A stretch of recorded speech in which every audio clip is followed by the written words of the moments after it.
La noche del 5 de junio de 2026, las aguas del Mar Negro y del Mar de Azov. Este corredor marítimo estratégico se convirtió en el escenario de una de las operaciones más cruciales de la historia militar moderna. El objetivo era paralizar la línea de suministro naval rusa, destruyendo los buques de la flota secreta que transportaban combustible y municiones a los soldados rusos en Crimea y en el Frente Sur. Los equipos de la Dirección Principal de Inteligencia y Seguridad de Ucrania han entrado en acción. Han comenzado a rastrear los buques logísticos rusos que transitan por esta ruta geoestratégica. Decenas de barcos que transitaban diariamente por este corredor marítimo eran monitoreados por radar para detectar si transportaban armas, proyectiles de artillería o combustible rusos. Con el apoyo de imágenes satelitales, inteligencia de señales y redes de informantes locales, esta vigilancia se mantuvo prácticamente ininterrumpida. A pocas horas del inicio de la operación, 5 barcos rusos fueron detectados por la red de radares de la inteligencia ucraniana. En ese momento, se determinaron los objetivos y comenzó la cuenta regresiva para el lanzamiento de la primera bengala. Sin embargo, superar las estrictas fortificaciones rusas en los puertos del sur resulta muy difícil con un asalto convencional. Por lo tanto, para asestar el golpe decisivo, era necesario desviar la atención del alto mando ruso hacia otra dirección, hacia una amenaza mucho más urgente. En consecuencia, las bases de la operación del 5 de junio se sentaron apenas 48 horas antes de la operación principal. En la medianoche del 3 al 4 de junio, se produjo la primera maniobra de distracción contra los 5 buques que suministrarían municiones y combustible militar en la ruta marítima que se extiende desde Crimea hasta el sur de Ucrania. Esa noche fue como si una tormenta se desatara en la península de Crimea. Drones kamikaze ucranianos de largo alcance comenzaron a atacar simultáneamente las bases militares y centros logísticos rusos más importantes de Crimea. Esta lluvia de fuego desde el cielo puso intencionadamente en alerta máxima a los radares rusos. Unidades militares en el centro de Simferopol y enormes depósitos de combustible en la región de Bardyansk fueron sacudidos por explosiones consecutivas. Al mismo tiempo, los misiles de defensa aérea rusos que cubrían el cielo alrededor de las bases aéreas de Karcher, Saki y Belbek fueron disparados desesperadamente para detener los drones ucranianos. Pero estos ataques aéreos fueron solo el primer acto de la operación diseñada para desviar la atención del Estado Mayor ruso. En cuanto a la preparación para la operación principal en la península, el movimiento más engañoso y crucial se realizó en las oscuras aguas del estrecho de Kerch, un buque de la Guardia Costera rusa de gran importancia que protegía el puente de Crimea, fue atacado repentinamente. En este ataque de precisión llevado a cabo por la Armada ucraniana, un buque patrullero de la clase Svetliak de 49,5 metros de eslora y perteneciente a la Guardia Costera del FSB recibió un fuerte impacto. Cuando este buque, que formaba el escudo de protección submarina del puente, fue alcanzado, las defensas rusas entraron en pánico. Toda la atención y la concentración de fuerzas se centraron repentinamente en el estrecho de Kerch. Alrededor de las 2:40 de la madrugada, las autoridades rusas cerraron completamente el puente de Crimea al tráfico vehicular. Se apagaron las luces del puente y se pusieron en máxima alerta todos los sistemas de guerra electrónica de la región. El paraguas de defensa antiaérea en Crimea esperaba un desastre hipotético dirigido contra el puente de Kerch. Esta maniobra, tendida como cebo por Ucrania, funcionó a la perfección. El ejército ruso cayó en la trampa. Mientras los rusos confundían el ataque de distracción con la amenaza principal y centraban toda su atención en el este, los objetivos reales en los puertos del Mar de Azov quedaron completamente indefensos. Exactamente el 5 de junio, en la oscuridad absoluta del Mar de Azov, comenzó la operación letal. Las fuerzas de sistemas no tripulados, USF, la unidad pionera de las Fuerzas Armadas ucranianas en guerra tecnológica, se encontraban en el terreno bajo el mando de Magyar Brovdi. En el punto de mira se encontraban 5 buques de la flota clandestina que constituían la columna vertebral logística del ejército ruso. Estos buques creían haber borrado sus huellas en el mar como piratas modernos. Habían pintado por completo sus nombres y desconectado sus sistemas de transpondedor y radares de navegación. Sin embargo, la inteligencia ucraniana había situado las coordenadas de estos barcos fantasma frente a las unidades de las Fuerzas de Seguridad de Estados Unidos, USF. Los algoritmos de imágenes satelitales ya habían logrado sortear este bloqueo mediante el análisis de las firmas térmicas y las estelas de agua dejadas por los barcos. Poco después de la medianoche, se lanzaron simultáneamente vehículos de superficie no tripulados Magura V5, tipo Sea Baby, y drones kamikaze pesados FP2 de nueva generación, equipados con una ojiva de 100 kilogramos. Estos drones, que Brovdi describió como argumentos educados de 100 kilogramos, sortearon las defensas portuarias uno a uno gracias a sus avanzados sistemas de guiado térmico y óptico. Avanzando sigilosamente, ocultos entre las olas, a tan solo medio metro sobre el nivel del agua, los drones navales se aproximaron a sus objetivos aprovechando los puntos ciegos de los radares costeros rusos. Las señales de interferencia electrónica rusas no lograron cegar estos dispositivos, que cambiaron a una conexión Starlink y en la fase final quedaron completamente bajo el control de la IA autónoma.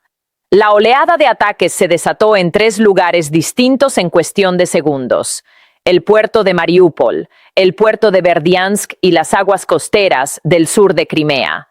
2 grandes buques de carga, anclados en el puerto de Mariupol y que transportaban trigo ucraniano saqueado de los territorios ocupados, fueron sacudidos por intensos ataques consecutivos con drones. Inmediatamente después, otros 2 buques estacionados en el puerto de Berdiansk, cargados con toneladas de material militar para abastecer a los vehículos blindados del frente, fueron destruidos. En esos mismos minutos, un enorme petrolero ruso que navegaba frente a la costa de Yalta, transportando combustible diésel para las unidades motorizadas del Frente Sur, se convirtió en objetivo de los buques de superficie no tripulados. Estos buques, que tenían previsto zarpar de los puertos con destino a Rostov del Don, Rusia, transportaban munición pesada y componentes para drones de origen iraní destinados a las tropas rusas en el frente. Las explosiones secundarias de la munición en los buques de carga, que recibieron impactos en la parte inferior del casco, crearon enormes bolas de fuego que convirtieron la noche en día. En concreto, 2 buques estratégicos, el Natra y el Zircon, ocultos tras banderas falsas como Belice y Palaos, también fueron detectados por la vigilancia ucraniana en estos puertos. La magnitud de esta operación, que provocó explosiones en cadena en los puertos, dejó todo al descubierto.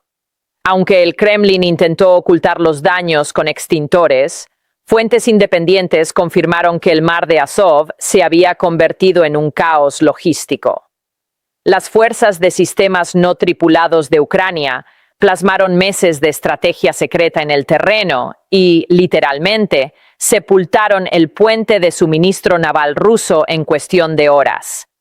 Pero las consecuencias de este ataque no se limitan al fondo del mar. Por el contrario, su ámbito de influencia es mucho más amplio. La eliminación simultánea de 5 buques rusos constituye un terremoto estratégico que sacudirá hasta sus cimientos el equilibrio de poder en el frente sur de Ucrania.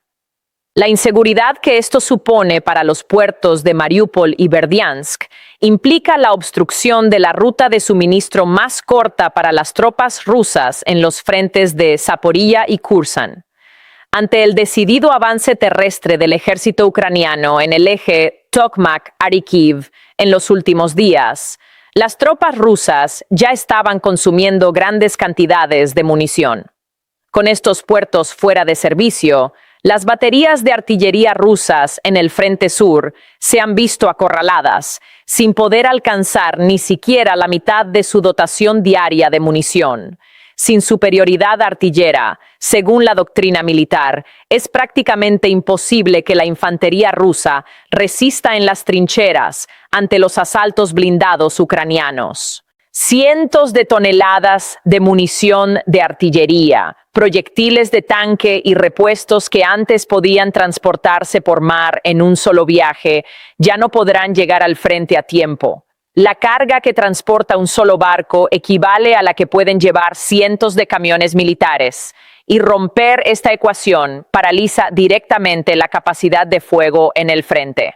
Además, cortar el corredor marítimo que se extiende desde Crimea hacia el sur obligará a Rusia a trasladar toda su carga logística a rutas terrestres mucho más peligrosas.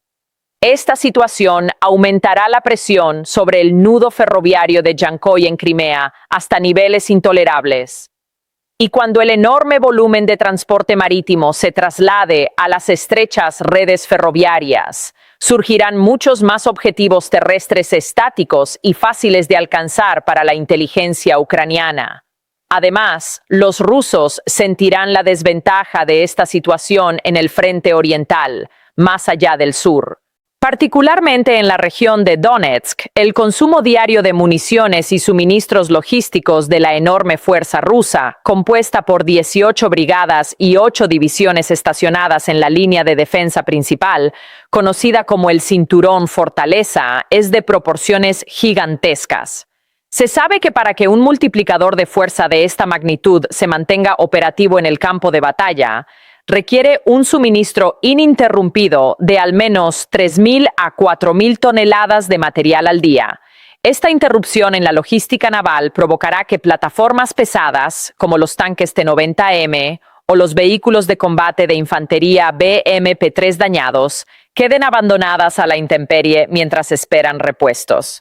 Las autopistas M14 y R-280, de las que dependerá el ejército ruso, ya están bajo el control de los drones FPV de largo alcance y las baterías HIMARS de Ucrania. El riesgo de que los camiones militares y los camiones cisterna sean interceptados en carreteras abiertas antes de llegar al frente ha alcanzado su punto máximo. Moverse durante el día es prácticamente un suicidio, mientras que avanzar de noche implica ser detectado por cámaras térmicas. Cuando los tanques de combustible de las unidades motorizadas se agotan, las enormes columnas blindadas se convierten en simples blancos fijos, a la espera de los drones ucranianos. A esto se suma el colapso psicológico que experimentarán los soldados rusos en el frente, la voluntad de luchar de un ejército que sabe que las enormes flotas de suministros que venían de retaguardia se han hundido en el fondo del océano, se desvanece rápidamente. Por otro lado, los efectos de la operación podrían ser mucho más profundos, porque al atacar 5 buques rusos, Ucrania no solo cortó la línea de suministro y logística militar del Kremlin. Esta operación también ha pasado a la historia militar como la prueba de que ningún puerto es ya un refugio seguro para la flota rusa del Mar Negro y del Mar de Azov. El Kremlin se ve obligado a observar impotente cómo los buques de la flota clandestina a los que confió su logística son perseguidos en sus propias aguas. Se alega que, tras los ataques, el mando ruso comenzó a huir con sus buques de carga restantes hacia los puertos de Novorossiysk y Taganrog, mucho más al este. Esta supuesta retirada forzosa prácticamente duplica la distancia logística hasta el frente. La mayor distancia implica que las baterías de artillería que esperan proyectiles en el frente permanecerán inactivas durante periodos más prolongados. El vertiginoso aumento de los costos de los seguros navales y el temor de los armadores a entrar en estas aguas han asestado un golpe letal a las operaciones rusas para eludir las sanciones. En particular, el hundimiento de componentes de drones y municiones de precisión, suministrados a través del Mar Negro, en las aguas cercanas a estos buques, también ha trastocado en gran medida los planes de ataque profundo de Moscú. La desaparición de la flota de reserva agotará los recursos financieros provenientes del grano y dejará al ejército de ocupación en el frente sur completamente solo y con escasez de municiones. Es matemáticamente imposible que el ejército ruso pueda llenar este enorme vacío logístico a corto plazo. Entonces, ¿qué pueden hacer a partir de ahora? Las medidas que Rusia podría tomar en el futuro para proteger este corredor vital entre Crimea y el mar de Azov parecen bastante limitadas e ineficaces. En consecuencia, la administración del Kremlin lleva tiempo intentando implementar una serie de medidas defensivas reactivas contra la amenaza de los drones navales. En concreto, comenzaron a instalar jaulas antidrones y sistemas de redes metálicas en las lanchas antisabotaje de la clase Grachanok del proyecto 21.980. Se están creando obstáculos físicos con barreras flotantes alrededor del puente de Kerch, pontones submarinos y cascos de barcos antiguos hundidos en las entradas de los puertos. Además, se han movilizado redes de radar de la serie Never Be desplegadas a lo largo de las costas y sistemas de defensa aérea Pantsir S-1 para prevenir infiltraciones. Mientras tanto, helicópteros de patrulla y centinelas equipados con ametralladoras pesadas vigilan la superficie del mar día y noche. Sin embargo, el desastre ocurrido la noche del 5 de junio demostró que todos estos costosos sistemas resultaron completamente inútiles frente a la tecnología de drones con inteligencia artificial de Ucrania, que evoluciona rápidamente. Los vehículos no tripulados diseñados para objetivos dinámicos pueden maniobrar fácilmente alrededor de líneas de defensa estáticas y poco eficientes. La enorme capacidad de guerra electrónica de Rusia sigue siendo prácticamente tan débil como una señal de radio obsoleta frente a estos buques de superficie no tripulados equipados con tecnología de microchips moderna y algoritmos de inteligencia artificial para la toma de decisiones. Los USV de nueva generación utilizados por Ucrania penetran fácilmente los sistemas de interferencia electrónica más potentes de Rusia, gracias a sus algoritmos de guiado autónomo terminal. Las redes metálicas pueden detener drones ligeros, pero son ineficaces contra municiones pesadas con potencia cinética y explosiva superior a 100 kilogramos. Además, Ucrania ahora lleva a cabo sus ataques no con drones aislados, sino con tácticas de manada que se comunican entre sí. Mientras los drones líderes destruyen las redes de defensa para abrir una brecha, los drones que los siguen se lanzan directamente contra el casco desprotegido y la sala de máquinas del barco. Tampoco hay que olvidar que los drones navales no solo transportan explosivos de gran potencia, también funcionan como herramientas de inteligencia, ya que sus cámaras de alta resolución a bordo cartografían el interior de los puertos segundos antes de atacar. Es decir, en el futuro, este tipo de operaciones coordinadas por Ucrania se incrementarán exponencialmente en Crimea y el mar de Azov. Esta situación condena a Rusia a una posición completamente pasiva en el Mar Negro, atrapada en sus puertos. El hecho de que un país sin una armada activa en la historia pudiera dejar tan indefensa a la flota del Mar Negro de una superpotencia se enseñará como una nueva lección en las academias militares durante siglos, porque la doctrina de la flota en formación se ha derrumbado en gran medida y los buques de guerra rusos se han convertido en blancos fáciles que simplemente intentan sobrevivir en los puertos, en lugar de proyectar poder a través de los mares. Según la visión compartida de los analistas militares, la persistente estrategia de Ucrania está convirtiendo la península de Crimea en un agujero negro logístico insostenible para el ejército ruso. Una armada que en su día se jactaba de dominar el Mar Negro, hoy es incapaz incluso de patrullar sus propias costas. El flujo de inteligencia de señales en tiempo real a través del Mar Negro hacia Ucrania constituye el mayor poder invisible de esta guerra asimétrica con el que el Kremlin no puede lidiar. Por supuesto, una de las consecuencias que tales operaciones exitosas generan en el bando contrario podría ser la posibilidad de purgas. Tras esta derrota en el mar de Azov, la destitución de los almirantes y comandantes de defensa costera que no hayan cumplido con su cometido podría ser solo cuestión de tiempo. Hemos presenciado ejemplos de esto en innumerables ocasiones, porque la flagrante destrucción de la Flota de la Sombra no solo supone una pérdida de prestigio militar, sino también una grave devastación económica que asciende a miles de millones de dólares para Rusia, cuya economía de guerra se encuentra en una situación crítica. El colapso cada vez más precario del eje de seguridad agrava la situación para el Kremlin. Las aseguradoras marítimas internacionales ya han declarado el mar de Azov y los alrededores de Crimea como zona roja absoluta, mucho más allá de una zona de guerra.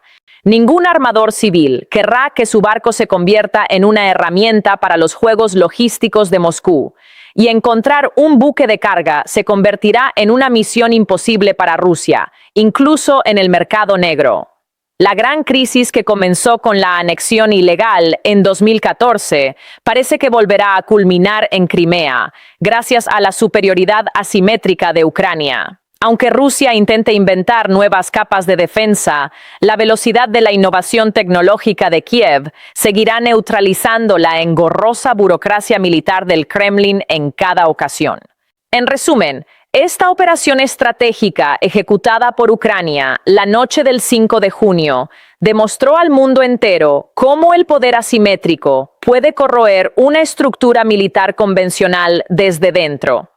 Atraer la atención del Estado Mayor ruso hacia el puente de Kerch mediante ataques de distracción y posteriormente hundir 5 buques clave de la Flota de la Sombra es sin duda fruto de una brillante estrategia militar. Este golpe ha destrozado la columna vertebral logística de Rusia en el Frente Sur y ha llevado al límite la cadena de suministro de municiones de las fuerzas de ocupación. Ahora existe una ecuación logística completamente nueva y mucho más despiadada sobre el terreno. Crimea, al perder su estatus de fortaleza militar invencible, significa que el mayor desafío de Putin, la base geopolítica y psicológica que tenía sobre la mesa, le ha sido arrebatada por la fuerza de sus manos. Esta guerra sigue demostrando al mundo entero que los mares se pueden conquistar no solo con enormes buques de acero, sino también con inteligencia, tecnología y sorpresas asimétricas ejecutadas en el momento oportuno. ¿Qué opinan al respecto? Tras las constantes operaciones navales asimétricas de Ucrania, ¿podrá el ejército ruso mantener el control de la península de Crimea a largo plazo? ¿Cuánto tiempo más podrá resistir el gobierno de Moscú, con sus puertos inseguros y sus rutas marítimas interrumpidas, el avance imparable de Ucrania en el Frente Sur?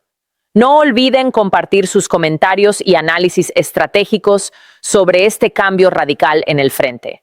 Gracias por su atención.